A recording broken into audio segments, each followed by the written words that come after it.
What's up, Brandon Lewis? There we go. I can hear you now. I had to unmute you. I just bragged about myself figuring it out, and then I had you on mute. Hey, I think you're doing a fantastic job. If I can hear you, that's the only thing that matters. That's right. Look at you you're affirming me. You're uplifting me. Hey, so real quick, I've known you for a long time, and I know you've been in a couple of different things, but you are a small business owner. And before we talk about why you started the Tennessee Conservative News, I have a strange feeling that may be where we spend quite a bit of our time. Let's talk about the small business stuff. What do you do for small businesses right now, or what kind of small business do you own? How do you want to jump off on that topic? So, Clint, I appreciate you having me here. I really like what you do. I've admired your marketing work for a long time. I enjoy being in my little niche. I do similar things to what you do in a way. It's just I'm in a super niche, which is repaint contractors. And I work at the Academy for Professional Painting Contractors. I've worked with about 450 plus painting contractors in 6 different English-speaking countries now, ranging from $50 million for standalone units to startups, and then national franchises, both at the individual and the corporate level. We have a national industry event, which ours was the second biggest in the industry, and this year it's the first biggest because everybody else canceled theirs because of COVID, and I did not. And so I've worked in that space for the past 7 years after I sold my painting business. And when I finished running Congressman Desjardins' reelection campaign and sold mine, and I've been a political hermit and focused on this exclusively for the past 6-7 years up until a few months ago. Well, I have a question I was going to ask you before we got off. I might as well jump on it now. I wish people could see my table because I'm very anal about looking organized, but I have like doctor's prescription that looks like written all around me. One of the questions I was going to ask you before we left at the end was, I know we're talking about small business, but real quick, why have you never run? Because you've run parallel to a lot of other people running for office. Have you ever thought of running? Did you run? I ran for office and lost, thank goodness, when I was in college. I ran for city council, and I lost by a handful of votes to a gentleman named Homer Bundrum. And you lose to a guy named Homer Bundrum, you've done something. Of course, I didn't know anything about, politics. I would go on to write a book about certain elements of it, fundraising, but I didn't know what I was doing. And if I'd done a little bit of opposition research, I would have discovered some things that probably would have allowed me to win that race. But thankfully, the Lord had another plan for me, and that was to move to the Scenic City because I love this town. It's where they're going to plant me one day, and I met my lovely wife, and it's just a great place to run a family. And my biggest reason for starting this, TennesseeConservativeNews.com is to freaking keep it that way, because I see a lot of trends that should concern small business owners and concern citizens alike inside Hamilton County and Chattanooga. All right, so because I want to make sure I keep it flowing as well as good as I can, stay on the small business side for one more second. Let's do it. Well, because I know you help small businesses, whether it's in a particular area or not, but you're a small business owner as well. So that's the part that's always intrigued me. I have empathy for small business owners. I have owned businesses. I started my first business when I was 24. Me and a partner started a commercial cleaning business. I quit my job with 0 accounts. 2 weeks later, we had 15. And when I sold my half to him, we had like 35. But I was 25 years old when I was in the middle of owning that. So I have an affinity for helping small businesses as well. But differently than you, I think you're very focused. You're a super focused person. Am I correct? I'm a little scattered. I can get, once I get it in my mind that X is where I'm going, I don't care how long it takes me to get there. And so I tend to be, if you do any type of personality test, I think my top 3 skills are goal attainment, organization, and a couple other things. And on the very bottom is like diplomacy, office politics, empathy. I have a lot of business empathy, but there's a lot of empathy things. I'm really good at fixing a problem. I may not have any feelings about fixing that problem while I'm fixing it, but we'll get that problem fixed. And so, yeah, I would say that's probably accurate. That's probably accurate. Okay, so with that being said, what do you struggle with then as a business owner? Because I think you're pretty creative, and I lean towards the creative side of things, and usually the super focused, goal-oriented, task-oriented person doesn't pair up well with the creative side, but you are creative. So what do you not like about owning a small business, or what do you struggle with?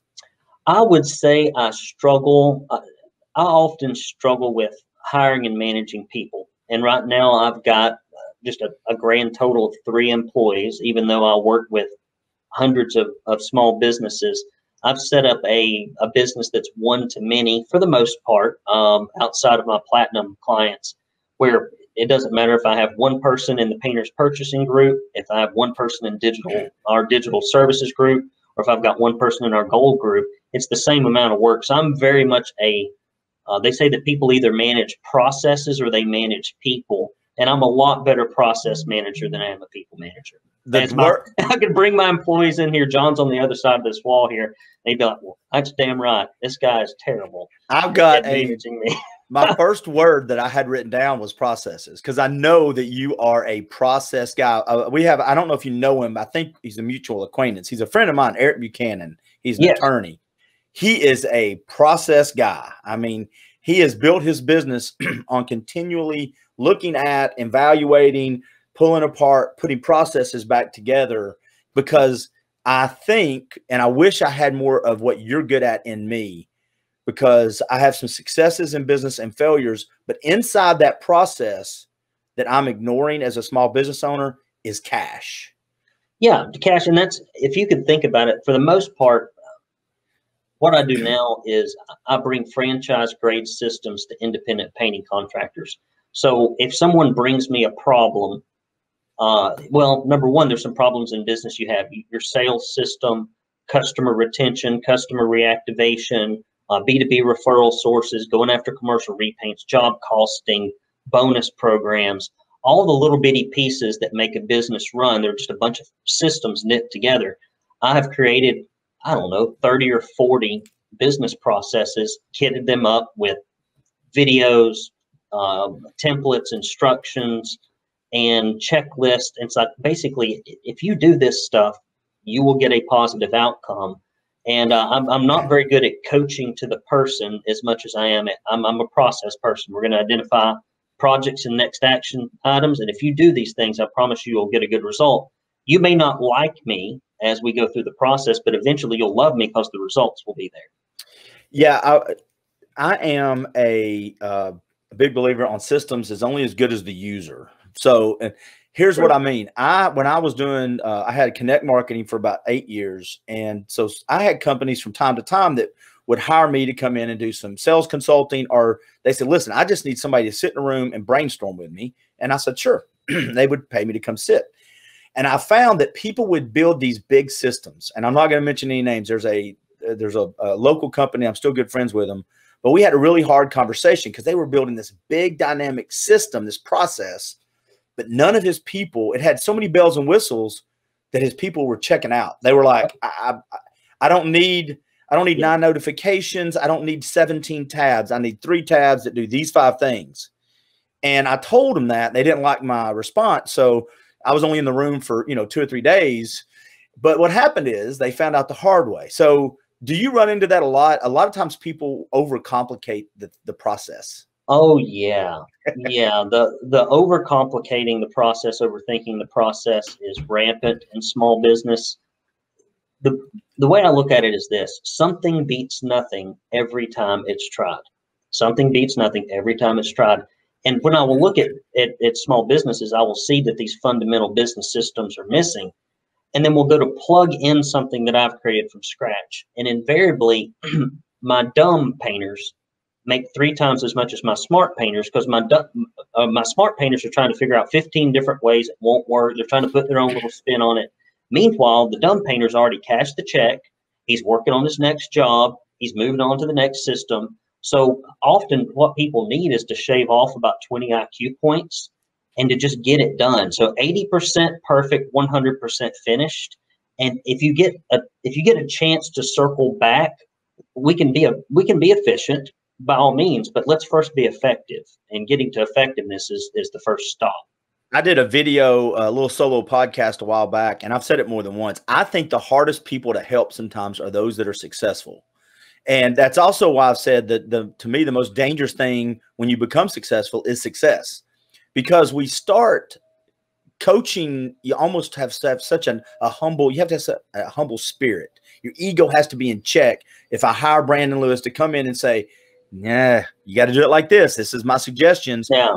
I've made, my company makes $9 million a year. I've got 14 employees. I know what I'm doing. Well, then do it. But they don't, a lot of times people don't like being told what to do. No, they don't. And luckily I am, to make a very sexist comment, I'm in a 97.3% male dominated industry. And most of them, I grew up very poor, and from a very, hell, we didn't even have a collar. I would say we're a blue collar. I don't know if we didn't even have a skill. My family didn't have a skill to be blue collar, hardly. And like a trade, we didn't even have a skill that was as good as a trade. And so they're a little rough around the edges, and so am I. So it works great with my personality for the most part. I don't think I could take my same coaching style and make that work in another place. But men, for the most part, if you can show them this is missing, this is not here, and you can explain to them practically why this is broken, most of the time they'll come around. I have not been as successful in instances that require a lot of affirmation and emotional feelings. Ask my wife. I have no emotional intelligence to speak of. You're struggling just to tell me how unemotionally intelligent you are. You're I can't even articulate it. I'm just not.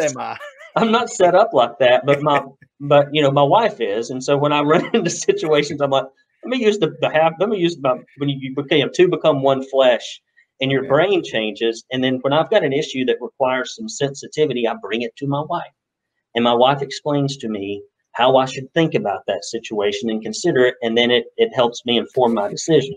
I told somebody a long time ago, they had a habit of sending an email. And what do you think about this idea? I don't like it. Do this. Now, in their world, the email was straight to the point. I like you. You like me. We're doing this. The person on the other end, it was inside the radio industry that I used to be in, a while back. Yeah. The person on the other end would be like, I think I made them mad. Look at that response. I'd be like, that's who they are. So I just went to him and said, look, just say, hey, these are my thoughts, or thank you at the end. Just little bitty things. Soften it up. Soften it up. Soften it up. I mean, I've had you're trying to get things done. I'm a very much a project next action step, goal attainment, and that soft stuff I can miss the mark on a little bit. Are you a rigid process? I know you teach processes to other people, but are you the practice what I preach, or you just preach it? I mean, do you live by process? I practice what I preach to a large degree because I have to. A lot of my business runs in a kind of a recurring schedule on an annual basis. There are deliverables, things that I have to get out the door. I've settled into a sequence of campaigns and live events and enrollment periods and launches. And so there's a lot of stuff that if I don't have it, if it's not automated, if it's not process driven, if we don't do it the same way every time, either I can't serve as many people or I can't charge what I charge to make that happen. So I've tried very hard to give people a lot of value that's affordable for our industry, that if I were trying to do this, customized for every people, there's no way I could help 135 painting contractors in coaching and several dozen in digital at the same time. I'd have to hire too many people. So yeah, I try to stick with it, but I fall off the horse like everybody else. And I get a little lazy in the summer because it gets real slow around here. And so I play a little hooky, but then winter I get my comeuppance because it's all busy. If you're sitting here listening to this or down the road and you hear the word processes a lot, or a task-oriented projects next step, it's easy to think you say you're not empathetic, you don't have empathy, but I think people show empathy in different ways. Some people do it by, come here, Let me hug you. Yeah. And other people do it by what you're doing. You do have there is a, and I hate to use this word with you now, but you do have a soft spot for business owners, like you were saying. I do. And I'll give you a perfect example that makes me uncomfortable. And this is kind of a weird thing to share, I guess. One of our members named Keith Zaffron wrote a book about how to be a good dad, no matter what type of dad you had. I may be missing a word there. And I'm reading it on the plane, and he's going to speak at one of our events. And I read this all of a sudden. I'm like, I don't have any issues with my dad. I don't have any issues with my dad. I don't have any issues with my dad. And then I realized growing up, until I was about 13 and moved in with him, I'd never received a positive word of praise my entire childhood. Like, I just started thinking back. And so at some point in my mind, I determined I just didn't need it. And if I just get all of my gratification from what I thought about what I did. And so now when we have events and things and people talk about how their businesses have completely changed and their lives have changed, they've gone from barely making it to buying their dream home and sending their kids to private schools when they were in bad school districts. And they tearfully tell everybody how big of a difference our programs make. It makes right now, my armpits are sweating. I mean, I get uncomfortable. I don't like it. And I've never even listened to one of I shouldn't say this. I've rarely listened to more than about 10 seconds of a video testimonial. I collect them. Yeah. But I have them transcribed, and I have Jennifer put them together because it makes me uncomfortable. I almost have to walk out of the room. And so I feel like the way I help people is by fixing things. And that's one way I think Donald Trump, because we'll probably get into some politics here later. Yeah. He's one of those people where he is not the best at vocalizing how he cares about people. His thing is like, if I fix their problems, they'll like me. And that's true for some and not for others. But also, there's this book called The 5 Love Languages that I've read a bunch of times. I also believe that's true at work. Good I think book. Everybody has different love languages at work too.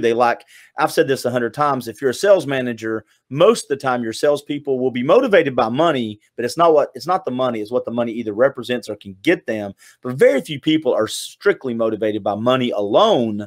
And it seems like what you're doing for small business owners is your way of wrapping your arms around them, saying, I've been poor, I've been a struggling business owner. I'm not going to hug and kiss on your neck and tell you that you're awesome, but I'm going to give you some stuff where you can go hug and kiss on somebody else's neck and take care of your family. Well, and it's a lot different when I see them in person and I can joke around. Often I'm on the phone and I've got 30 minutes, 45 minutes, 60 minutes to get a whole lot of stuff done. And if I spend 20 minutes of that, petting the dog and talking about the bowling trophy and all the things we do, in person or over the phone, it's just going to end up wasting a lot of their time. So I tend to be their time, their money's valuable. They're paying. Yeah, I've gotten a little bit better at my words of affirmation because I realized that that's important to my wife, and I just don't. I never saw it growing up, and I never practiced it that much. But I've gotten it as I've gotten older and a little bit more sentimental, and you really, it becomes clearer what's really important and who's really important. As I've gotten older, I think I have done a better job of expressing that to people.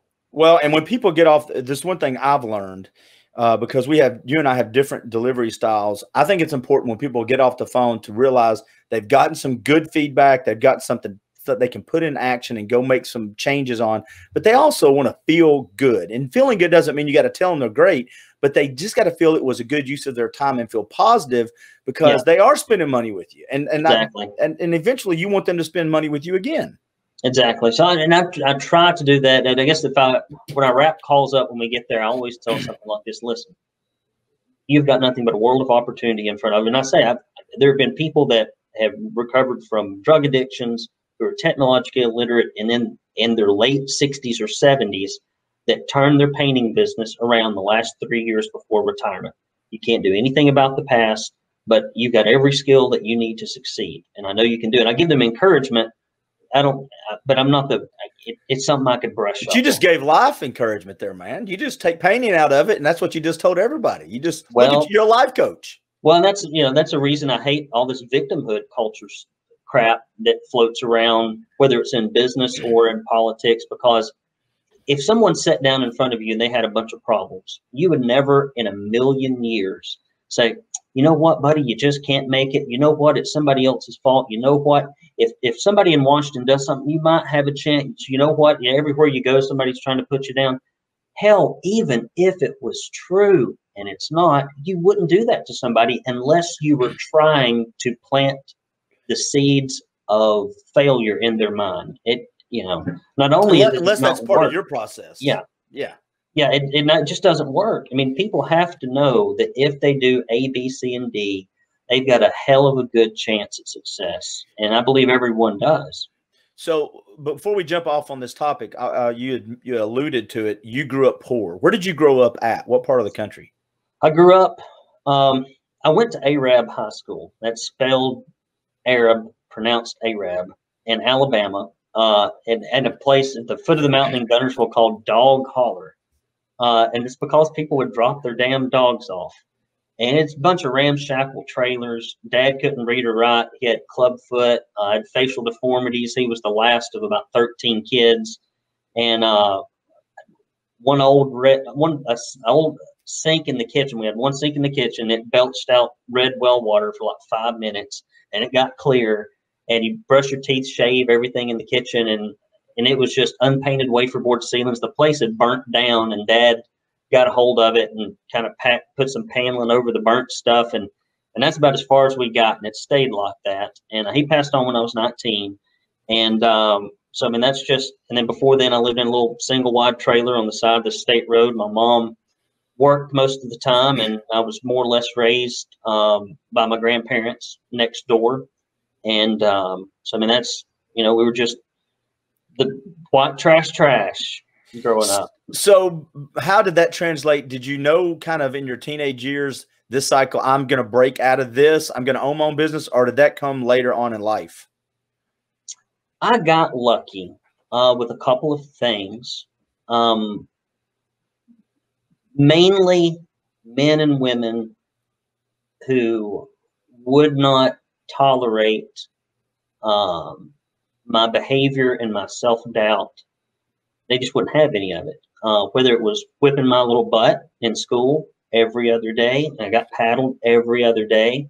If it Coach Flack, Dr. Garrett, I started training martial arts when I was in seventh grade, and he was an ex-scout sniper Marine trainer at Parris Island. He happened to be a veterinarian, and he took me under his wing, and I started working there. So really, a lot of what I would refer to, my dad was a good father. But he was like an older roommate. He was in his 60s. Yeah, and he just, I'm going to New Orleans with Tommy. All right, son, tell me when you're coming back. I was 13. I mean, I was like a feral cat, and he just let me go do whatever. I mean, I never did anything too awful bad.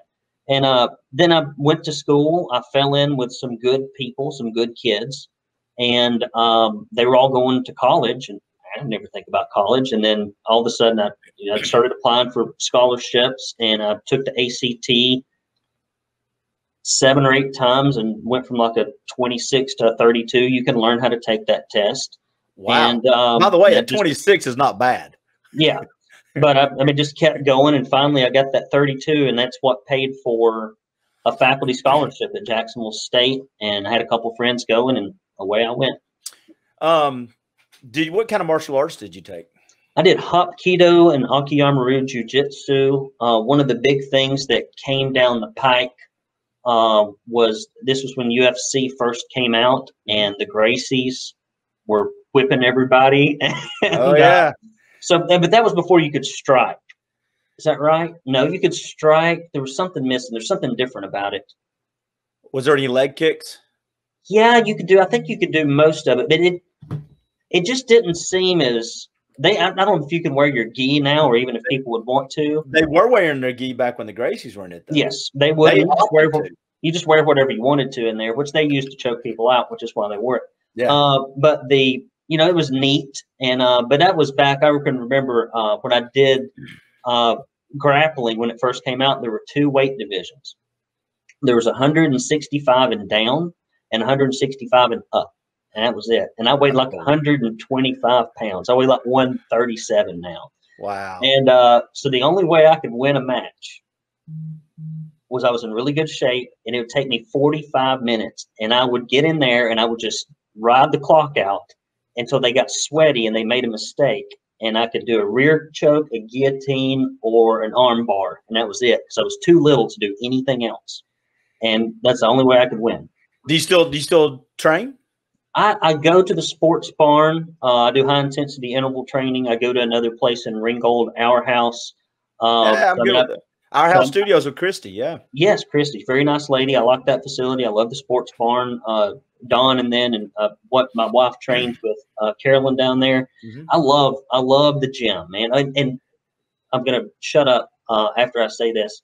The gym was the first place I ever went in my life where there wasn't drama, where there wasn't bullying, where there wasn't all the crap that's in school.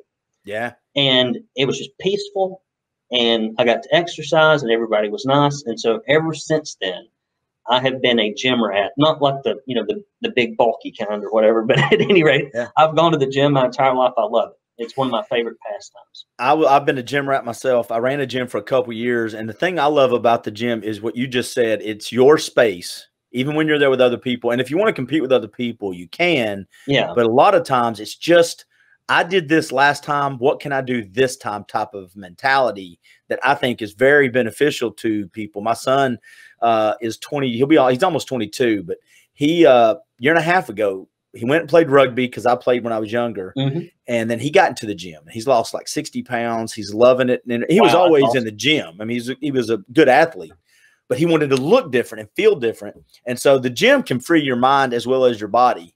And so I'm glad to see you doing it. As a matter of fact, there's a guy that trains down at Christie's, Big Chris, with a giant beard, does boxing. He goes down there every now and then. I think I've seen that guy down there boxing. Well, he and I sparred. He comes from the gym. I went and boxed in 3 years ago, the World Ringside Masters tournament out in Kansas City. And he and I sparred to get ready for that, me, him, and my cousin. And he got me kind of ready to go to Kansas City and fight in that tournament. And I was 50. I just turned 50, which was fun. I mean, at 50, you don't think you're going to be challenged. Yeah. And it was fun, so I didn't do the grappling. I keep going. I'm thinking I want to do it, but I've got 2 young girls, and man, by the time you do your work at work, and by the time you go home and you get in the gym, and then you want to see a couple of your old buddies, and I've got a ton of friends. I mean, I'm about to go 2 weekends to a cabin, and I'll have 15 of my best guy friends. It's just guys. And by the time you keep up with your relationships and do everything else, I'd love to go do MMA or something again, but I don't have the time. Yeah. And I'm probably, as little as I am, I'd have to wrestle the kids, and I don't want to have to do that. No, I wrestled my son. He is about 6'1", and he weighed 260, and now he weighs about 195. But we would wrestle all the time, and I got the best of him. But towards the end, he didn't know this. Okay, and then we're going to talk politics. Everybody, hold on. But he didn't know this. But we would be wrestling, and I would get him in a spot, and I could feel how strong he is. Country strong. He's the kind of guy that you look at and go, he looks strong. Yeah. Not because he's muscles, even though he is muscular. Yeah. But he didn't know this. I would have him in a move, and I would be given literally 100%. I had nothing else to give. He would be given like 80. I could tell, and he would be like, I just can't beat you, Dad. I'm like, that's true, man. And I keep thinking, thank God he did not try. Oh my God. He would have hurt me so bad right there. Well, that's why I've got girls. So hopefully I can still win. Nah, my daughter's 16. She could totally take me too now. I've got guns for that and a dog. That's what I do at this point. So you're this busy guy. You're a small business owner. You help small businesses. You've got a great family. You've got all of this story that you're developing. And then because you have nothing else but all this free time, you decided to start a news outlet. Why in the world did you start a news outlet? In the last debate, I think Donald Trump said something very interesting to Joe Biden, and it was this. I ran because of you, Joe. Mm-hmm. I ran because of you. And I feel like I've started this news organization because of it, and it all originated with the lockdowns. I led that protest on the Market Street Bridge, the one that we had here, the lockdown protest, the first one that was held in Chattanooga. I'm sitting in my office watching all this stuff unfold. And like everyone else, first couple of weeks, you're like, well, this might be serious. And then as the data comes in, you're like, well, does that look that serious? And as the data continue to come in, hell, it's done nothing but tell the same story for the last 8 months, more or less. I'm like, we are losing our religious freedoms. They've shut down churches, but you can't go to church on Easter Sunday because of Mayor Burke's ordinance. But by golly, you can go to Walmart. You can't go worship Jesus Christ, but you can go get a hamburger through the drive-thru. You can't take communion. And I've watched my friends' businesses and my members' businesses get closed up. Almost all of my friends that'll be at the cabin, I'd say, are probably like 80% self-employed. And you watch the damage that's being done and how quickly people roll over and give up their liberties. And I was just like, what? So I did that protest because some people contacted me and it was not organized very well. And I thought, if this thing fails and no one shows up, these bureaucrats will think that no one cares about their freedom in Chattanooga. And so we got to have a decent showing. And we had a good showing. We had about 150 to 200 people show up on the bridge, hundreds of cars. I don't know if you know how hard it is to get conservatives to a protest. Oh, yeah. It's really hard. Yeah. And to do it in the middle of a pandemic when all this social pressure and shaming is around is even harder. But I got out of that, and then I thought to myself, and I hate protests. I don't go to protests. I felt so uncomfortable being there. It's not how I have ever participated in the political process. And I said, I got to do something. And I didn't know what to really do. And to back up, and then I'll finish this point, I led the fight against the property tax 10 years ago. And a lot of people don't remember that.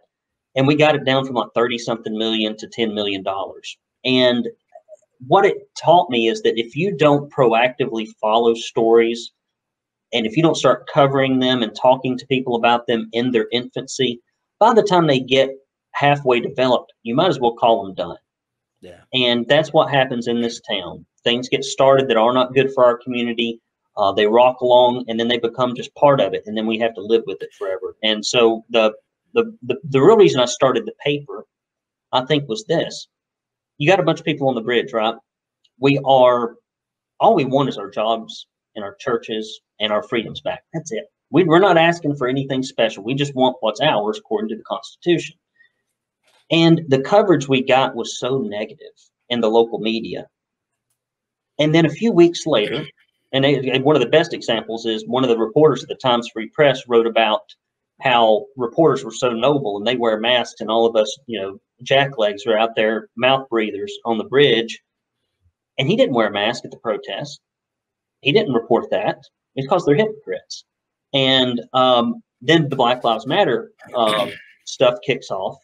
They topple statues. They break windows. They graffiti things. They're disrespectful to the police.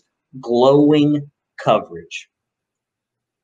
And this is local. You don't have to go to CNN for all this stuff to be shown. And so I thought, somebody's got to cover this stuff fairly and ask a few conservative questions. So do you cover it, or do you have people covering, or do you take articles and curate them? How does that work? Right now we are doing one state story, one national story, and one local story. We do curate, not all, but some of the state and local, or state and national things, from an organization called the Center Square, which is like a conservative alternative to the Associated Press. If you look at most of the publications around here, they're just full of things in the Associated Press. And buddy, it is, I mean, you read these articles about, for example, Amy Coney Barrett here recently, and they're all mad because she served on a Christian school that didn't want openly gay instructors. Mm-hmm. And it read in there their own interpretation of the Bible.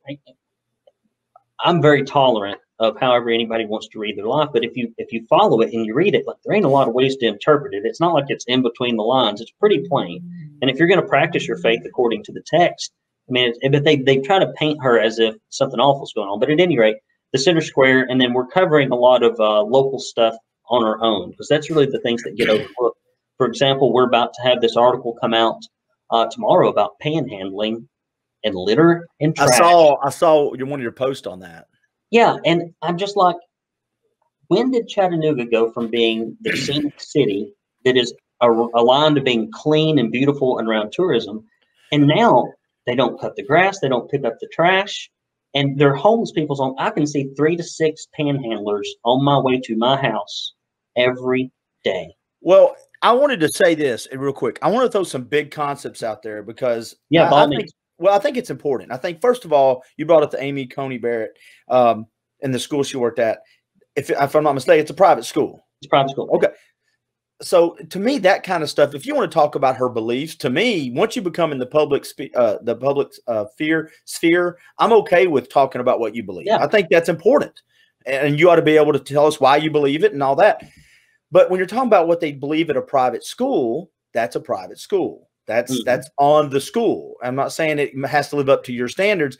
But the other thing that has really frustrated me, and has really, I don't think it's not going to change anybody. The hypocrisy that you just pointed out, though, is so on both sides. And here's what I mean. Here's what I'm saying. I was on a podcast 2 weeks ago. We have gotten to a point, and I said this, and it was a little pushback with Monica. We have gotten to a point now to where if I criticize Donald Trump, I voted for Donald Trump. But if I criticize Donald Trump, if I don't agree that everything he says in his rhetoric is good, I get eaten up by people that agree with me on most everything. In other words, team politics is killing us. Donald Trump is not going to be around forever. Our leaders are not supposed to be these magical heroes. We're not supposed to give them the loyalty that we give the belief system behind the party that we support. In other words, I wish the Democrats, and I've said this a bunch, I wish the Democrats would spend as much time holding their people to the same standards as they hold the Republicans to. And I wish Republicans would do the same. If we would keep our own house in order, then when I start having a conversation with somebody on the other side of the aisle, there's mutual trust there because we both know I don't agree with everything Donald Trump says, but I agree with him enough to support the movement. I know you don't agree with everything Joe Biden says, but if you tell me that because I support Trump or because someone supports Biden, that you have to agree with everything they say forever, that's just not common sense. No, I agree. And I think we're missing that. I've got a long list of stuff I don't like about Donald Trump. He spends too much money. All of them do. The Republicans do. I mean, we used to have conversations in this country about the deficit and about debt spending. We hadn't had that conversation 12 years. Yep. In any type of significant way. I can't remember the last time when it was really an issue. The deficit spending hasn't even come up as a campaign issue. I wish he had a better personality. I mean, that's all kind of stuff. I don't like a lot of this. I don't think we need to be doling out. When lumber prices are triple, and this happens in a lot of sectors right now because they are paying people so much to sit at home, they can't get folks to come back to the mill. That's a problem. I mean, who would have ever thought that if you gave people more money to sit at home than to work, that they might choose to sit at home? Well, by golly, I would. Absolutely. I mean, somebody write me a big enough check, I'd leave here. I mean, how long is it going to last? I think it also started bothering me a little bit when people were saying, if you don't believe in the Black Lives Matter organization, then you're the problem. I have tons of black friends. I'm the white guy that says I got black friends. When I got married, I had 9 groomsmen. Well, 4 of them were African-American or black guys. We've known each other for 30 and 40 years. They're not white or black. They're buddies. They're friends. Yeah, exactly. So what bothered me was I should be able to say, of course, Black Lives Matter. Of course, the lives of black people matter. But I don't like the organization at all because until recently, when they changed their website, I've got screenshots of it, they supported a Marxist mindset. Yeah. And so it's okay to, that's what I guess what I wrote down here when you were talking. It's almost we've come into a world where it's either or, and it's not. Well, the thing that they do that they're real good at, and this is just leftism 101, you demoralize people, you demonize people, you silence speech. And the way you do that is you give people a take it or leave it extreme position to accept. And if you differ with it in any way, they will shame you in social circles. They will threaten your employment. They will try to boycott your sponsors. And it takes someone who is comfortable in their own skin and very comfortable in their views. Like, for example, the Tennessee Conservative News. I told my wife when we started this, almost thought about writing a book, how to become a racist in 30 days or less, because I assume when we start covering the issues of homelessness, when we start covering the issues of public housing, when we start covering the issues locally of inner city violence, you will have to talk about matters of race openly, and people will not like it. And I think the Lord blessed me in some ways, in that I have never worried about what anyone else thought except for my close friends and family. And if it means that we can make, if it means that somebody has to come after me because we have a candid, factual conversation about a very touchy issue, fine. You know, I'm not going to lose any sleep over it. And then meanwhile, everybody else can kind of nod silently and go yes. And then maybe over time, they'll actually, you know, stick their head up out of their hiding hole and say something. So yeah, they put you in these positions that they set the rules of engagement, and you can't possibly win. You can't accept the premise of their conversation a lot of times. No, you can't accept the premise of the conversation. Yeah. That's what gets us in trouble. And that's what I said to Monica and some other folks in the past.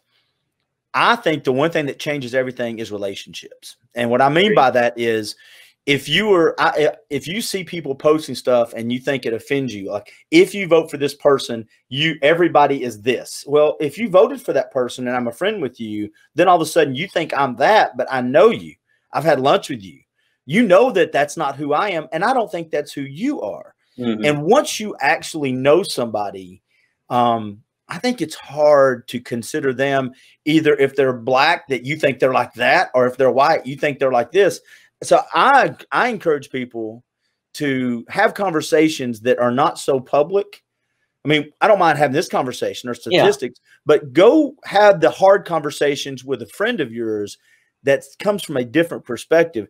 The other thing that I think conservatives could do better is something that is a little touchy. I think conservatives have done a decent job, and they've gotten better at it, but is listening and acknowledging the fact that everybody's America is different on how they were raised. You grew up in a different America, Brandon, than I did.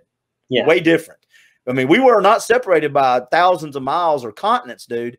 But if I were to stop your story when you were 19 and my story when I was 19, it would look like we were two separate families. I mean, and we were, but I mean, different. And I think sometimes as conservatives, we forget to listen to people and acknowledge that the life that this person's living is different than mine, and that's okay. Yeah, we're myself included, are terrible storytellers, and it's listening and being able to talk in a way that people relate to, and nothing's more powerful than a story, even if it's not true. I mean, that's a lot of stories have been told over the years that have led to a lot of harm. Words are definitely more dangerous than weapons, because that has to happen first. And so I agree. Conservatives, and I'm going to try to do the best I can at this with this organization, but that's something I'm going to probably need some help and some coaching on. But I think that comes on individuals, and I wasn't saying that to charge your organization with it. I just think but it's true. I mean, I see it all over, and when you're a problem solver and you come at it from that direction, you can really, sometimes it's hard to even understand what somebody's trying to tell you. I'll give you a perfect example. Talking about the just simple stuff like homelessness issues, which I'm afraid that we are becoming a regional magnet. You lay out a hammock and you advertise it and you get a bunch of organizations promoting it, people will come to the best place to do that. And we're like, how does this happen? I'm like, well, we kind of know. But at any rate, people are like, well, have you talked to these people? Have you listened to their story? Have you walked down there and fed them lunch? I'm like, I am not equipped to do that. I would not be good at that.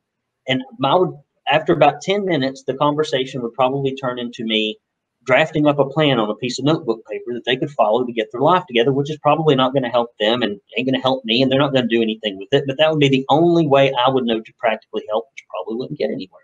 Right. But people look at that as like, how awful that you think that this is any type of issue at all. and I have a hard time processing it. But see, to me, though, that's exactly what America's great at. We take what you're good at along with somebody who is good at feeding. See, I think we forget we have the same goals. And I'm not talking about me and you, just as Americans. We want less people to be homeless. We want mental health to have a solution or some sort of help, a resource. We want the best for people. If we start with that premise and reverse engineer it, that's when we find out, well, Brandon's good at this and Sally's good at this and Clint's good at this. Let's go at the problem with our skill sets. But instead, we start saying, oh, because Brandon doesn't see the problem the way I see it, he's a racist and he hates homeless people, or he's a racist and he hates this, or he's a sexist or, xenophobe, whatever, insert label here. And, I think homelessness, and it's a different topic, has a lot to do with mental health, which is, I think that's that's a bigger story.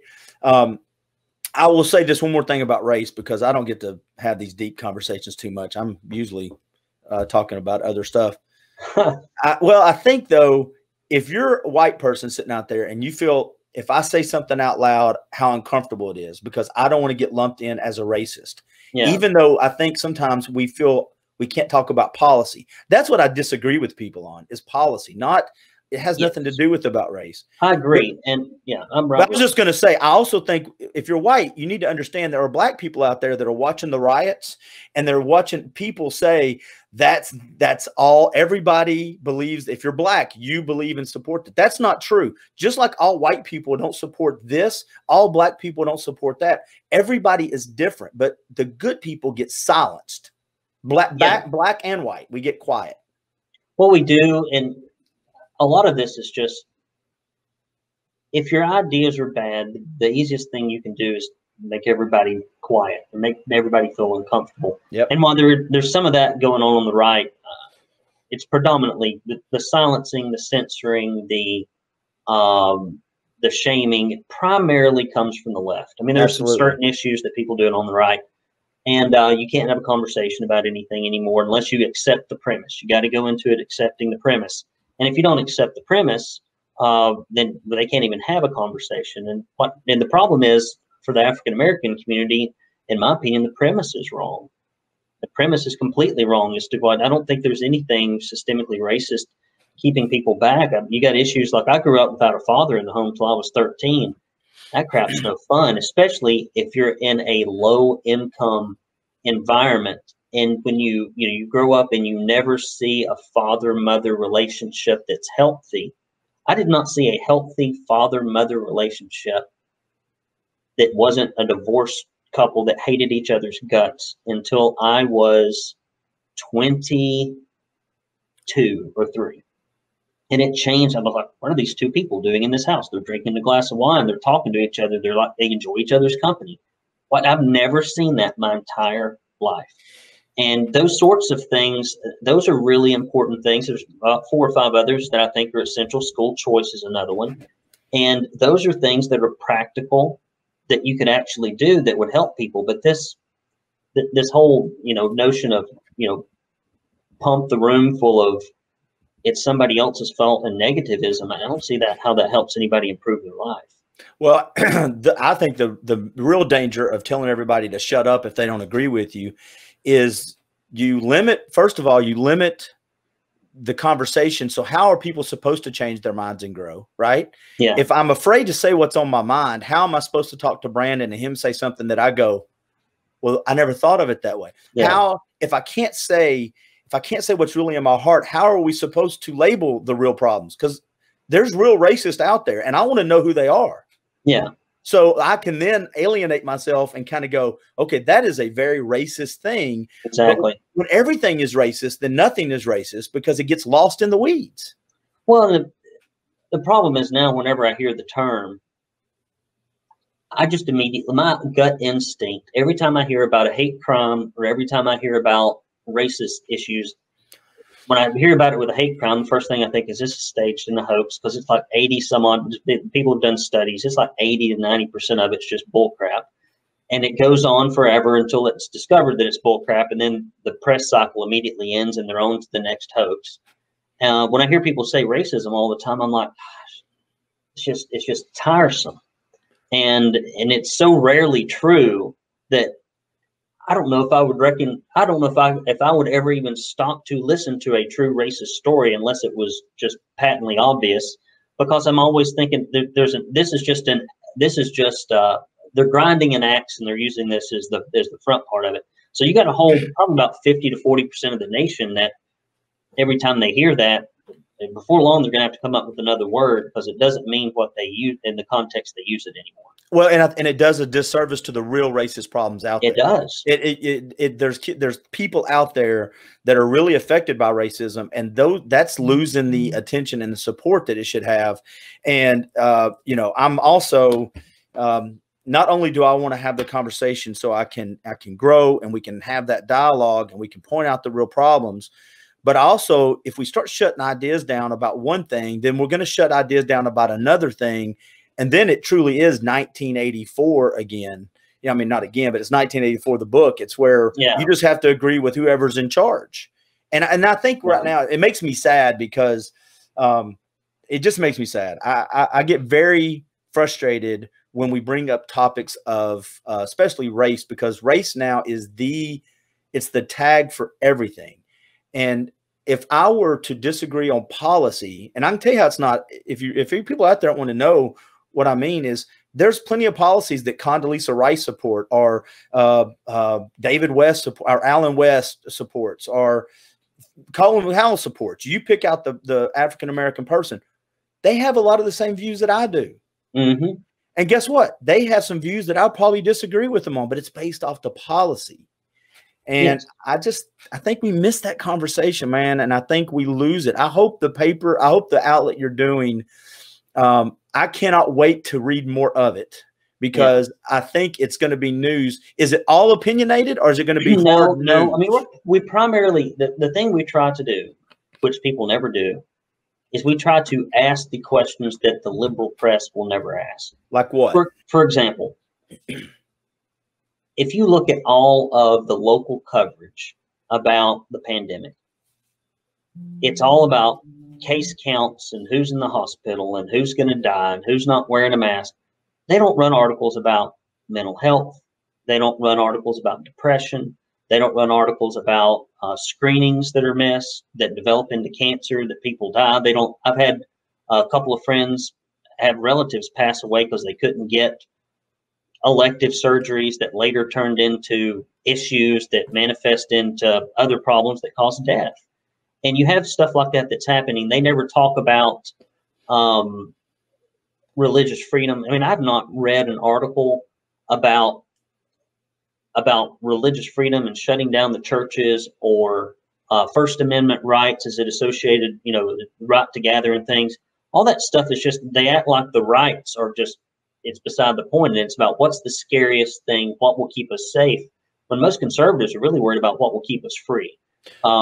Viruses will come and go as long as we're alive, but if the freedoms get eroded, and if the freedoms are finally demolished, those puppies are very unlikely to come back. And my biggest and they run us to places, and they run people to the media. In other words, if you want to go find out anything other than what the mass media is saying, you've got to go to these little side news news outlets like yours, or even Fox is kind of a standalone. But then what happens is they start denigrating your source. Oh, well, that's a right-wing source. Well, you got to ask conservative questions. Like, example, even just talking about homelessness, it's like a right-wing position, because if you look at cities like San Francisco, Portland, if you look at places like Philadelphia, where they've really just let the entire place go, they don't ever talk about the fact that those places have turned into cesspools, because they've been so permissive with homelessness. And those types of things, I mean, you're not even allowed to talk about it or bring it up. Next thing you know, you're living in some crap hole country and or city, and that you're not allowed to talk about it until it gets so bad there's nothing you can do about it. Well, Joe Rogan can, because he's so powerful he doesn't care, so he just moves. I hope. Well, and you can move, but the problem is eventually you run out of places to move to. Yeah. So I'm going to have to ask you to do something funny. I'm going to have to ask you to do a monologue. Where do you get your news? I'm going to run into this next room and get my charger. You may have to actually No, edit you're this you're out. fine. Go for it. I've done this before. You're good. All right, 2 Yeah, seconds. I'll hide you and then I'll bring you back up. No worries, man. Right. No, Brandon and I we did not talk about how specific, how long we were going to go, and so I'm probably keeping him longer than he anticipated. But to be honest with you, I don't get many conversations that get political like this that often, and it's on purpose. A lot of times, life, there's so much politics everywhere that has smarter people than Clint. Now, Brandon's smarter than me, but smarter people than me involved, that I just kind of let that carry the water on it. But I am frustrated because I have watched us start tearing ourselves apart as a country. And it's almost like we forget that we have friends that are white and black and different economic standards. And we just start talking in these big generalities. And we're like, you know what?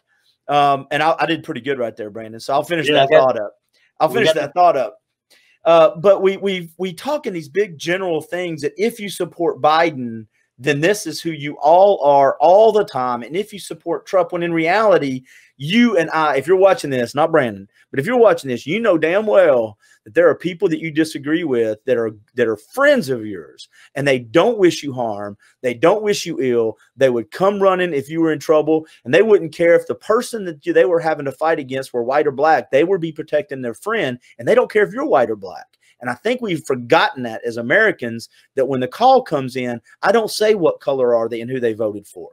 I've never seen that. Yeah. And it frustrates me that we talk to people in such a way now. And I think one of the reasons is a few people have just never been, first of all, spanked as a kid. Second, had to have the look me in the eye as your friend and call me the racist after we've known each other for 30 years.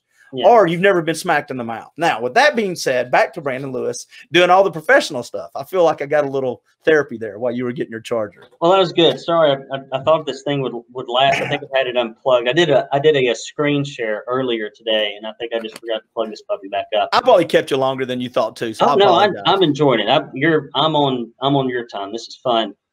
Yeah, I agree. In my heart of hearts, I'm just afraid. Number one, I feel that people's lives are better under the premises and the principles that our country was founded under. We did not get to be the best nation in the world because our ideas are awful. Our ideas are all that have allowed us to achieve this level of remarkable success for people of every color and every sex. But you know, of course, we had some issues in our country's past. I'm not going to downplay that. And I'm not going to sit here and kiss ass about it either. I hate when people spend like 5 minutes trying to talk about how awful everything we did ever was. But it's like your friends. You know, you love your parents because they did a remarkable, I mean, for most people, you love your parents or you love your friends because they're remarkable people and they've done remarkable things for you over your entire life. Have they always done the absolute best job possible? No. Do they have some flaws? Yeah. But if you threw away every relationship because it had a rough patch in the past or because it was imperfect, you wouldn't have any. And our country is not perfect, but it's dang near as close as it can get, and it's getting better all the time. So I don't see where all this pessimism and anger comes from. Well, people are, again, I think it comes from, here's what I think. I think some of that comes from a flaw as conservatives because we have not listened to people. We ignored a lot of times people saying, I didn't go. Some of that empathy that maybe you're not as good at, maybe somebody should have looked at him and go, you know what? People grow up and have a different version of America. Mm-hmm. So how can we fix that? But you don't get there by giving people everything or by giving in to them just because they feel a certain way. That's when we got to fall back on the processes and the systems and the tactical things we can do to fix lives. And I've said it to you before we came on. I think the United States, whether it was on purpose or accidental intervention from God, we put bumpers up when we formed this country. Yeah. And it was built by people who racism was not their only sin, and not all of them had the sin of racism, but there was sinful hearts, and racism is a sin of the heart. Yeah. But we put these bumpers up on our country that allowed us to move forward not in straight lines and perfect lines, but we fight with ourselves. We grapple with these big issues that are nuanced and just dirty, and we fight and we wrestle with them. And this system that we put in place has allowed us to, sometimes we've taken giant steps forward, and sometimes we've moved inches, but we've moved. And it's because of that framework that allows us now to look back on it and go, we are moving forward and throughout history. And I don't think we can just discount that. No, they were geniuses when they set up the separation of powers the way they did.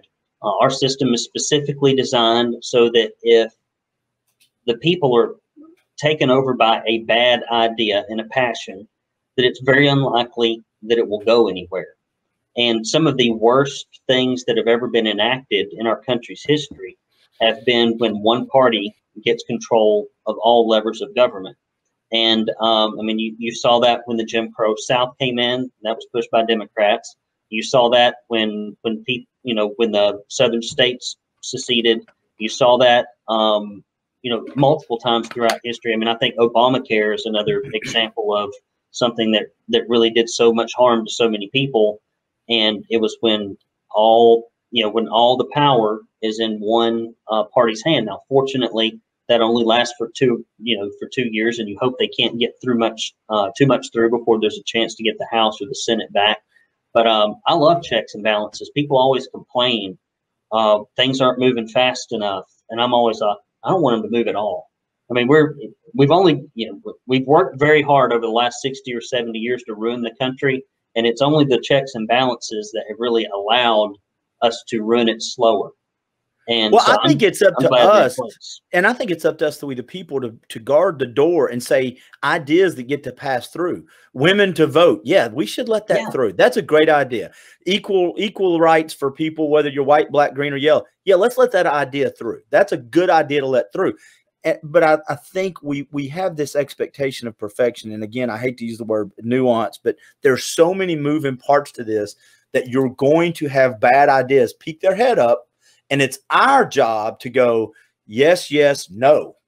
Exactly. Well, and I hope that, and there's a lot of issues. I mean, civics education, the public school system, and letting the government run it has been a remarkable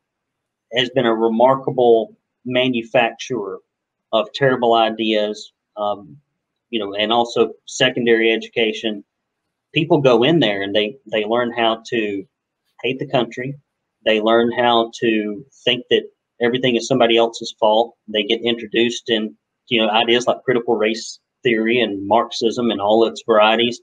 And they come out after 13 plus 4 years of that, and they've been told the world owes them something. And then they get out and they can't get a job, and they're saddled with $125,000 in debt because nobody told them the truth. And now, instead of looking at the educational system as being to blame, they look at the environment that they've settled in as being to blame. And so we've got a lot of work to do in education, especially. So do you think that should go back to the? Do you think that should go back to the states? Because right now, the way it works, the federal government gets involved, its tentacles, and they start giving you this thing called money to the states. Yep. And as soon as you say, okay, but we don't want that in our school system, or that in anything in our insert here, they go, okay, cool, we're going to take this big chunk of money out of your budget. Yeah, and that's how they bribe them, and I think that's why organizations like Hillsdale and a few others have been able to run without. They just decided they weren't going to take federal money at all because they didn't want the strings that were attached to it, and which is bad for their students because some of them probably could stand Pell Grants, etc. But a lot of that's funded through private money. But one thing I am passionate about, like here in Chattanooga, and we're going to cover school choice like crazy, because when I worked at Miller and Mott Technical College in the evenings teaching various classes, people who had been in the Hamilton County school system for 13 years would come out of there, and they could not write a sentence and punctuate it. They could not write a starting sentence and 3 supporting paragraphs. And here they are in a supposedly college environment. I could not help them.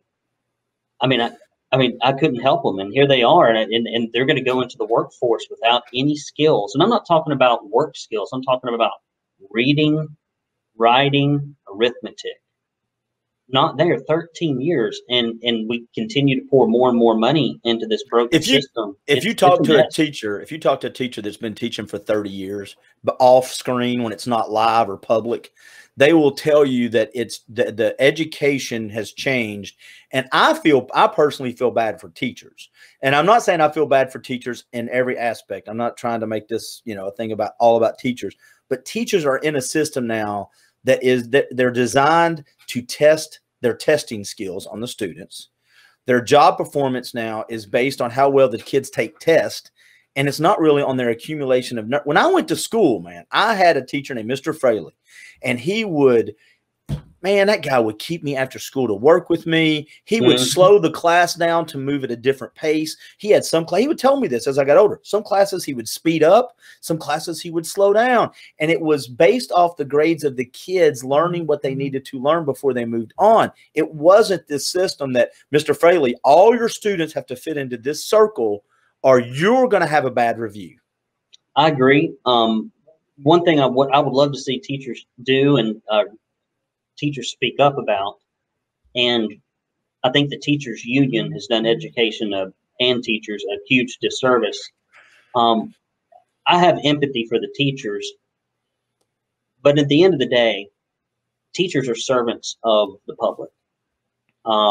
They do a more important job or a more complicated job, but it's no different than the person when you become an employee of the citizenry. You should really be very, very concerned about the outcomes for the citizenry. And if you know that you're working at a school and people are passing through and getting diplomas and they're functionally illiterate and in some cases actually illiterate, you would think if the concern was about the kids, that there would be teacher-led protests outside the school every day saying, we are ruining people's lives as we are letting them pass through this system. But I don't ever see any of that. If we were really worried, I think, about the children, as we always claim we are, right? If they can't get into a school, if they're being exposed to violence and bullying, if they can't read, write, do math, learn basic skills, if they don't know anything about the country, if people really cared about the kids, you would think there would be like a 24/7 protest given the results for $11,000 to $12,000 a year that are expended.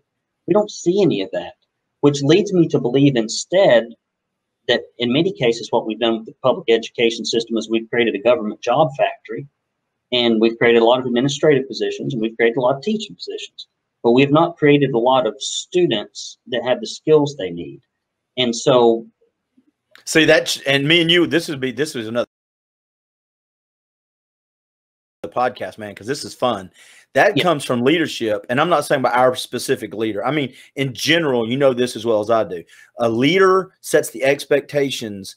The problem with it is when you get into government, there's really it's almost this, and it's so much ambiguity. There's no real leader. You can have a superintendent, you can have a president, but decisions are made in this big vacuum of voters and this big vacuum of committees. And, I've got a friend, John Ballinger, says it, and so does Eric Buchanan.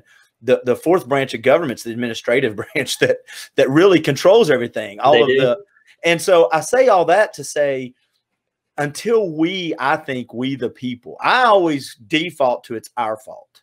I default to I'm not going to blame the teacher because the teacher's in a system that we've allowed to get this way. They have a responsibility. So does the administration. So does the superintendent. But at some point in time, they all get to turn back around to us and go, you guys built the system. You let us build this system. That's not a good system. Yeah, and I agree. And I think it's how do you fix that, right? It's a combination of local civic activism. For example, you have organizations in this town like Unify Ed that are funded by outside left-wing sources, that are staffed by former Obama staff people that want to, put in layers and layers of social justice workers inside the school system. And not only is it's almost like a union job grab back in the old Russian proletariat. It's not only awful, and we actually, some of that got funded by local liberal people, and they should, frankly, in my opinion, be ashamed that they gave that institution $1.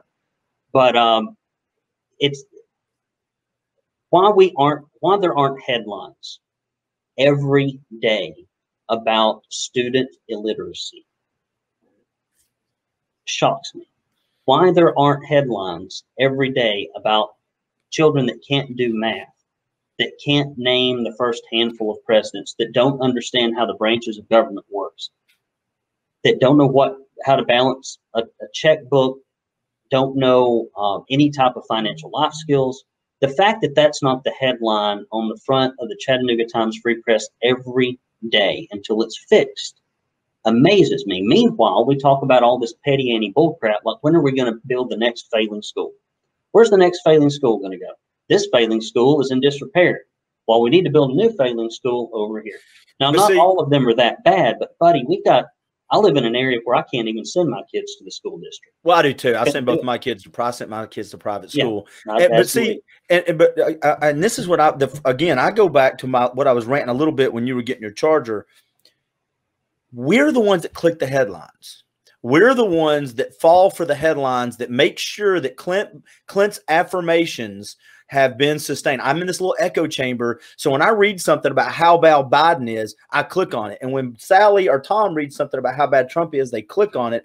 They go sell that for advertising dollars to keep it coming in. And so I have got to somehow break this cycle where I really want news. I really want to know the root causes of the problems. Right now, we don't even, you mentioned problems that most people would probably go, they say big things like, oh, the school system's broke, but they don't know what that means really because it's not reported on. We don't click on that. No, we don't. And a lot of it is right. If you look at local news, there's nothing to click on the other side, which is what we're trying to build here. Right. Nobody presents the other side. I'll put it this way. For every time an article runs about the poor teachers and about the insufficient budget, that article and we need to start a new program. We need a new layer of administration. This is the time, boys and girls. If we just raise taxes one more time, if we can just get 3 to 4 more %, buddy, we're going to fix it this time.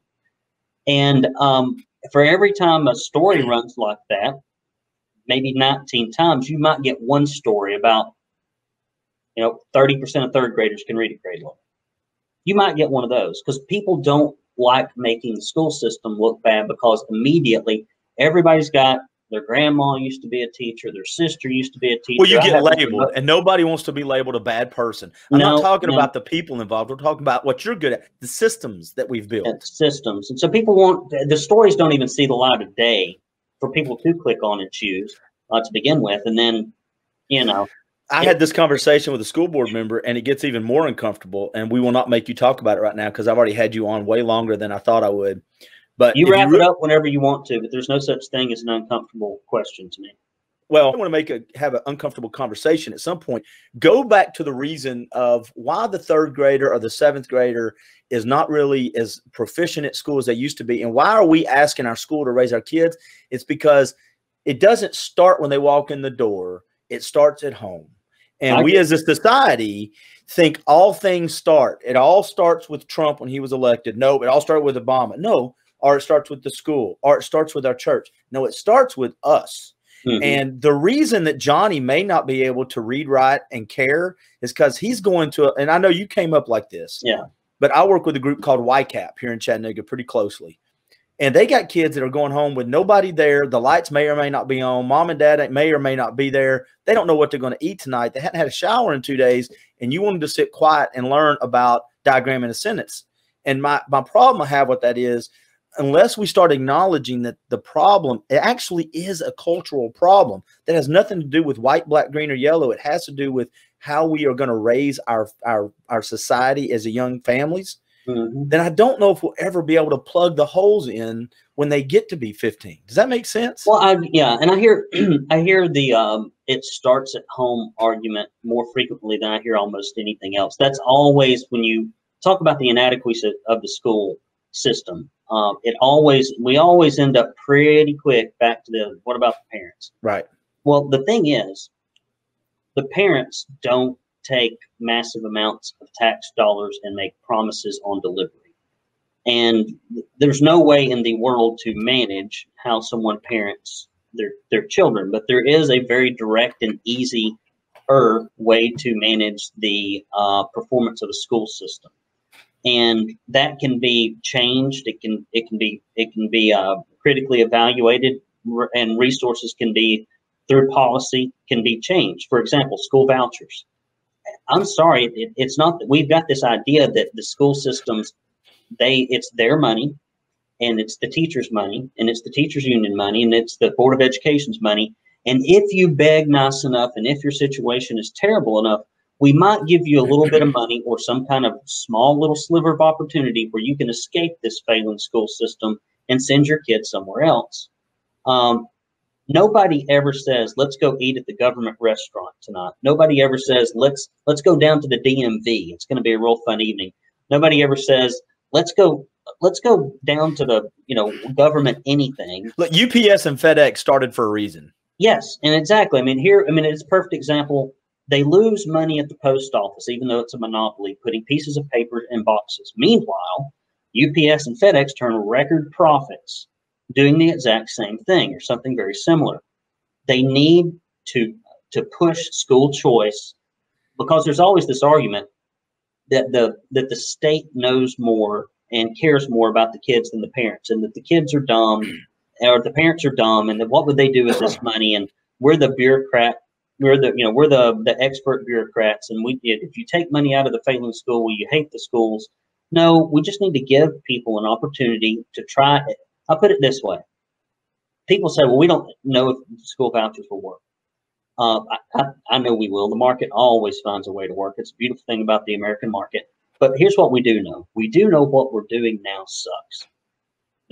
We know. We've been doing it 40 years. We can point at that and go, yep, that right there, exactly how we're doing it, does not work. We don't have to do another experiment. We've done 40 years of experiments. We've tinkered with it. We've put more money in it. We've hired layers of bureaucrats. Doesn't work.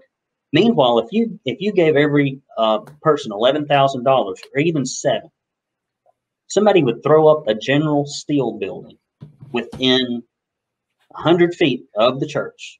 They'd put those kids in there, and they would be reading at higher levels, and it would be costing less money, and it would happen within a handful of months. Because they would be focused on what the education system is supposed to be, I think. And I think you said earlier that conservatives sometimes are not the best, first at listening, the fact that people have different opinions, I think, but also telling stories.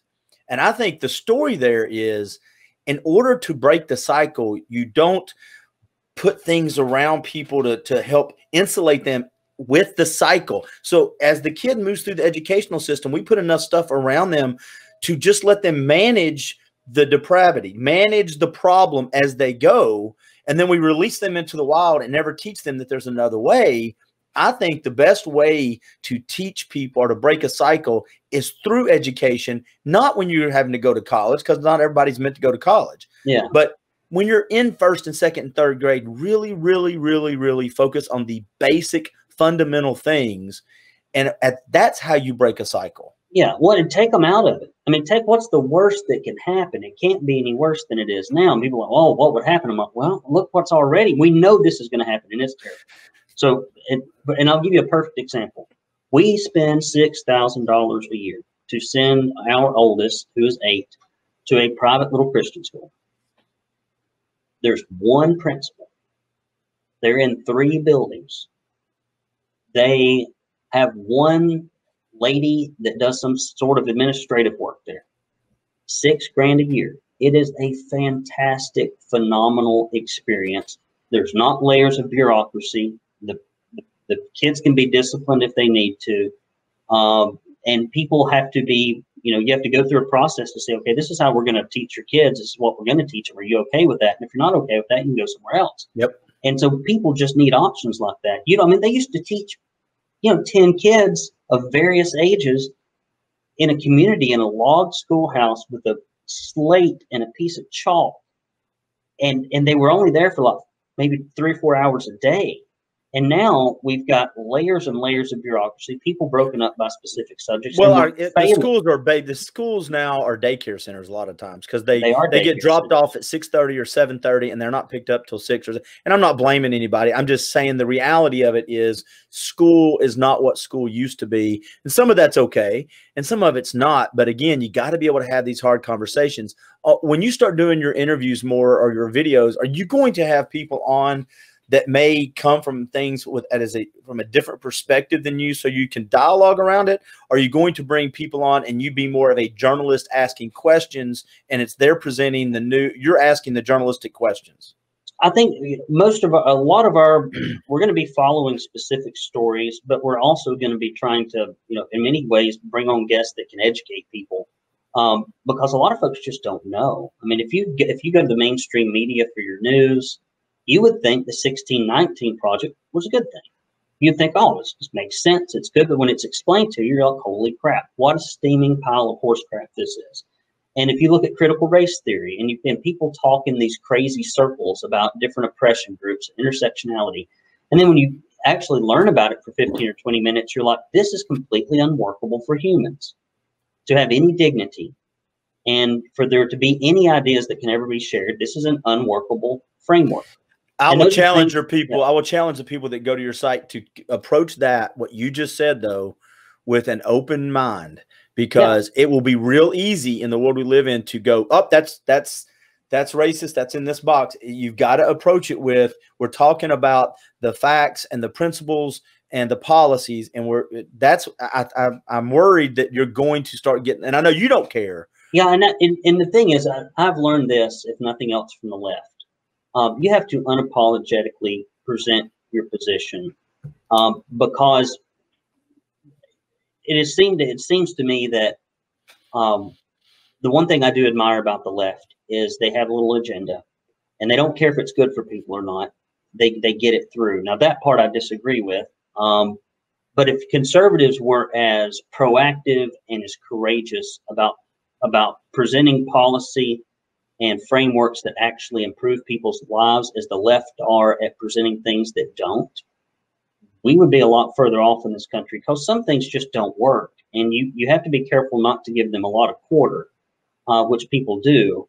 I mean, victimhood culture, it's like, well, let's listen to this. I'm like, no, it'd be like somebody saying, today we're going to interview somebody about child pornography.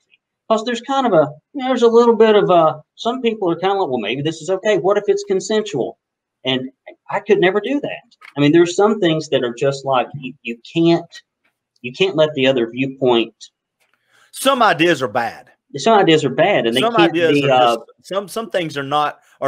There's no redeeming qualities about them at all. No, there's not. Yeah. And so for a long time, I think the bureaucracy has been given a lot of respect that it doesn't deserve. I think that the quote unquote 5,000 different groups of oppressed people have been given a lot of the oxygen in the room.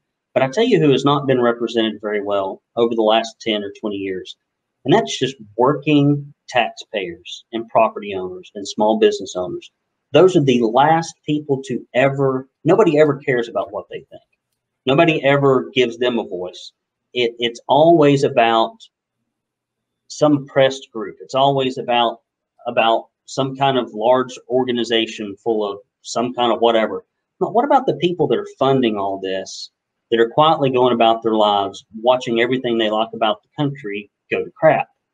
Could we maybe talk about what they need for a little while? And for some reason, that conversation is taboo. And I think we need to have it more often. I agree with you. And the good thing about what you just said, and if people will really listen, what you just said, the hardworking people that go to work every day and pay the bill, that had nothing to do with race. And that makes my heart happy. That makes my heart happy. No, and because I got all kinds of buddies that are weird and are different colors and come from different backgrounds. And I've never had an issue with race. I've almost got engaged to a black girl, dated her for, when it comes to that stuff, I don't care. I mean, well, it has nothing to do. Yeah, that stuff doesn't matter to me. Now, at the same time, I'm not one of these people like, I don't have 1,000 black friends because I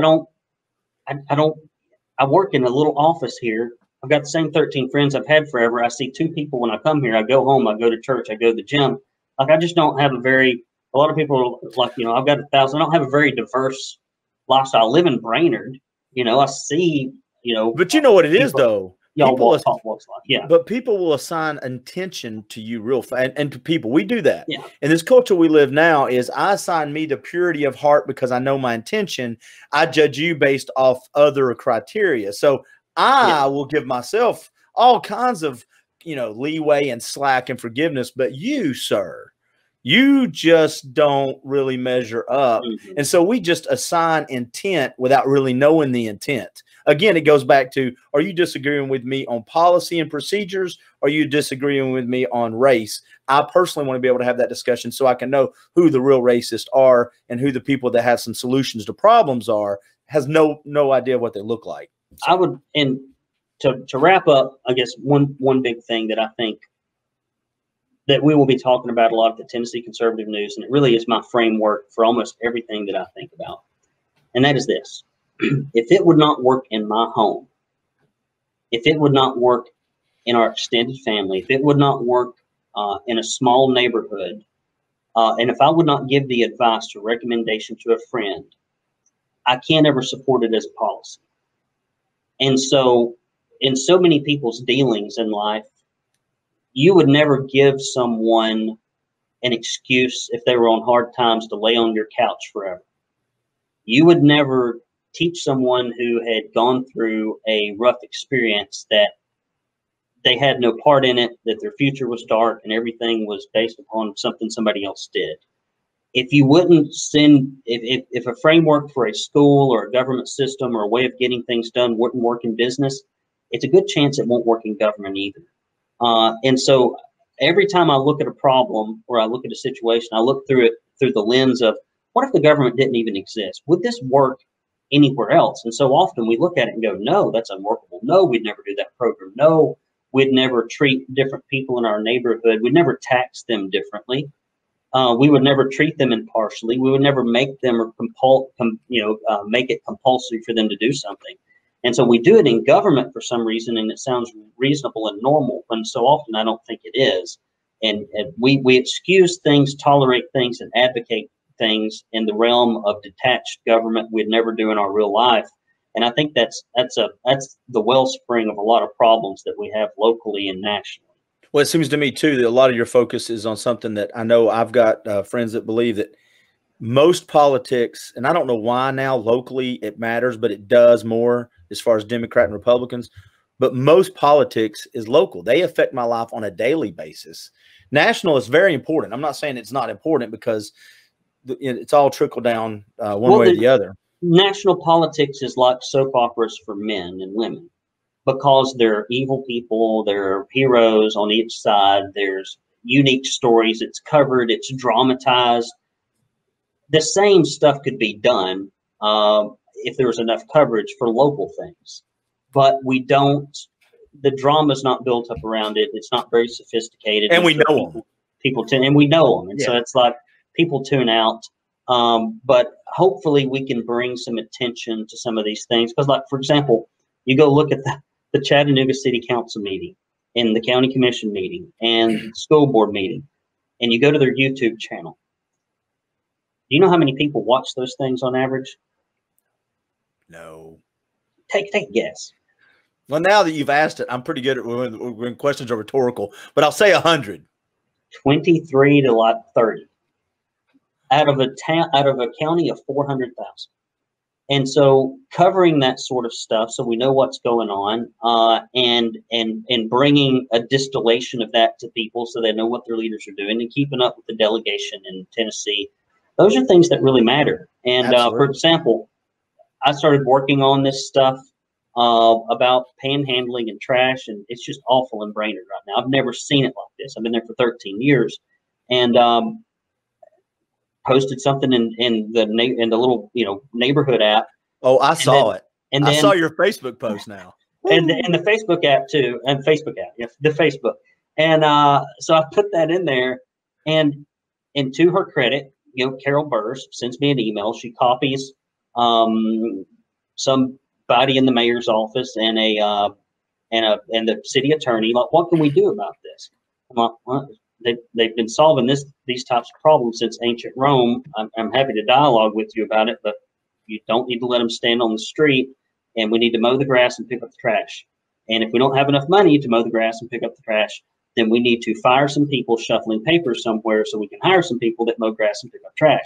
If you would like me to lay a plan out in a piece of notebook paper for you, I can hand it to you. It's one of these things. I hate it when people want to dialogue about stuff that you know what the solution to the problem is. Take that problem to your wife and get her to tell you how to take it.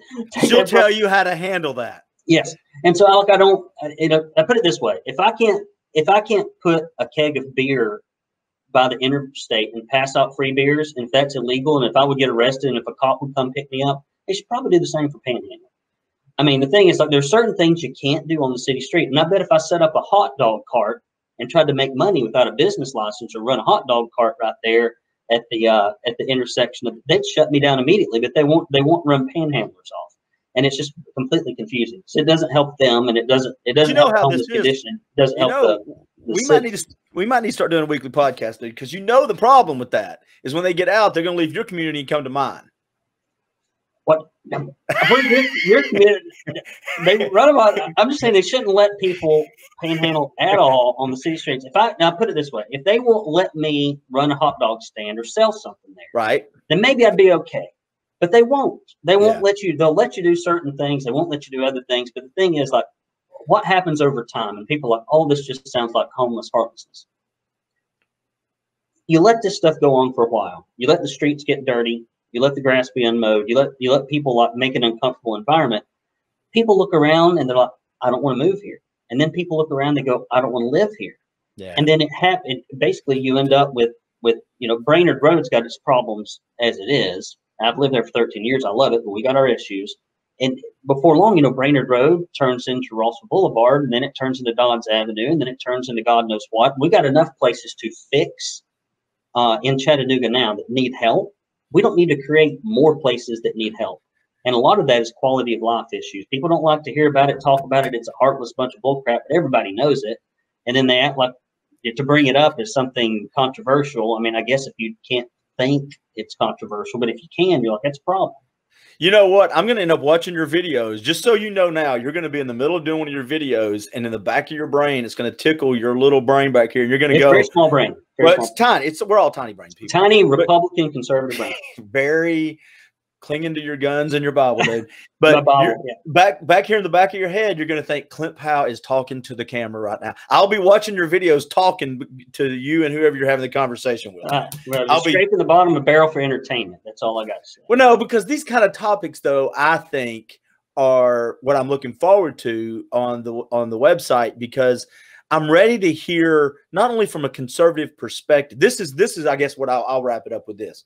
I'm not ready just to hear the news and the topics that we're missing from a conservative perspective. I'm ready to hear the solutions.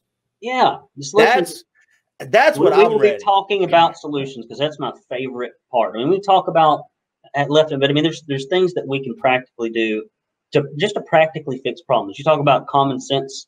People are talking about common sense and things of that nature. Oh, I got a good funny story. I'm not going to tell. I can't tell it now. I'll tell it next time. I'll try to save it if I can remember it. But it's common sense approach. I mean, people act like sometimes there needs to be a bunch of dialogue and a bunch of community involvement. Sometimes, leaders just need to go fix the damn problem before there's a meeting. Before there's a meeting, before there's a committee gathered, we know what the problem is. How about we just go fix it without anybody even knowing, and then we won't even have to have a committee meeting. And that's what I hope ends up happening with this situation. Is the council goes, this is probably going to be a problem. Yeah, we got trash. We're going to mow the grass. I mean, let's just go fix it, and let's not even have a meeting about it. Can we have a Zoom meeting though? Let's have a Zoom meeting about it. That's not a real meeting. That's a Zoom meeting. Yes, I know. I'm gonna have to. They said if we were going to get together about this homeless issue, they're like, we can meet at my office. We follow CDC guidelines, and I was like, well, why don't we just do it by Zoom so we don't have to all dress up in a damn hazmat suit, and I don't have to feel awkward and uncomfortable. It's just whatever it needs to happen, so we can have this meeting. I don't care what we can. If you do have the Zoom meeting, do it from the corner of the street while you're asking for money. I dare you. We're trying to get some money out here. Hold on. Yeah, to raise money for the TennesseeConservativeNews.com. I'm asking Cars for money while I'm on with the city council. Hold on one second. You got $1 for the that was. I'm just kidding now. I'm trying to get this in while it's still legal. I'm afraid they're going to pass an ordinance. Well, I will say, and that leads to the bigger topic. I can't wait till you talk about that, because I am a big believer that mental health in the world we live in now just gets neglected on a lot of fronts, whether it's you pick the topic. I just think as a society we have I've got friends that suffer from some mental health issues, and they're not the ones that are assigned to them. They have some issues, and there's really some limited places to go if they have no money. Mental health is a big issue, and I think a lot of it is truly mental health, and then a lot of it is we've got I think a lot of things just culturally happen in our society, and it's weird. I think a lot of it, the deteriorating or disappearing Protestant work ethic. I know people, it's going to sound very sexist. I think men and women were made to work and to do things. And Alan West, you talked about, said something, and I saw him speak probably 12, 15 years ago now, when I was on the stage presenting for American Majority in Florida, I think it was. And he said self-esteem comes from doing esteemable things. And it comes from having a sense of value. And it comes from also, I think, a love of country. I think it comes from a love of family. I think it comes from feeling like you're loved and you're in a good place. And there's so much negativism, and there's so much kind of hatred for things that used to be revered. I think that's created a lot of psychological disorders. And then, you do have, my family has a long line of mental disorders on both sides, as is evidenced in my conversation here today. And so I've seen it, so I'm not downplaying it, and I've watched it affect people. So.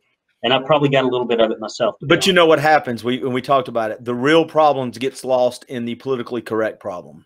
That's what happens. The real problem of mental health gets swept up in this big wave of we can't have a conversation about hard things anymore. No, you're right.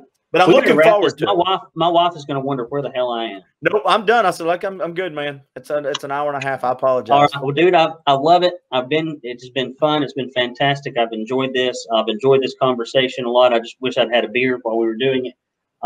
And so I'll definitely come again. Thanks for having me on. No problem. Best of luck to you. TennesseeConservativeNews.com. Brandon, I appreciate it, man. Sorry I kept you so long. See you, buddy. Hey, I enjoyed it, buddy. Take care. All right, man. Bye.